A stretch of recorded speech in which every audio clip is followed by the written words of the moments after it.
Hi, welcome to Mr. Otter's Studio. I've had a lot of requests for tips for working with watercolors. So today I'm going to give you 5 watercolor mistakes you can easily avoid. And I need to say quickly that some people can turn these mistakes into their artwork and make it work for them. But these are the things that I saw that would frustrate my students the most, and maybe they frustrate you. So along with sharing these mistakes, I'm also going to tell you how to avoid them.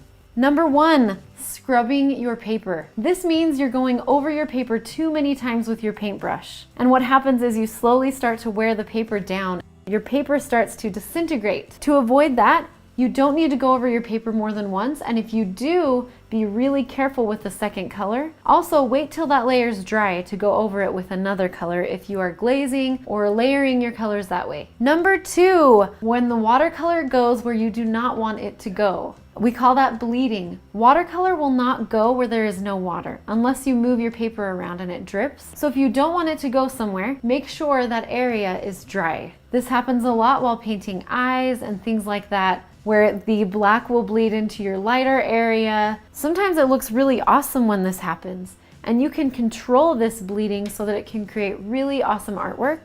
But to avoid it, just make sure those layers are dry before you paint next to them. Number 3, using too much water. This can create big puddles on your paper, which take forever to dry. They can also make your paper go really wavy. Problems like dripping into other areas of your artwork. So just make sure your paintbrush is loaded up with enough paint that you need to paint in those areas. Number 4, this is when you're trying to paint something and you want the color to be solid, but instead it looks like grass or like fur.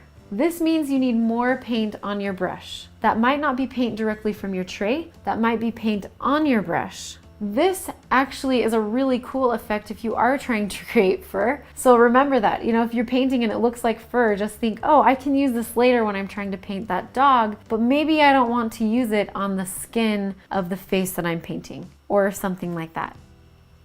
Number 5, when your paints drip onto your painting in an area that you do not want them to be. If the layer underneath is dry, grab your paper towel and just dab it up really quickly. This can fix some of these mistakes. Thank you for watching Mr. Otter's Studio. I hope you enjoyed these 5 watercolor mistakes and how to fix them. Enjoy painting, enjoy being outside. Have a wonderful day. We will see you around on YouTube.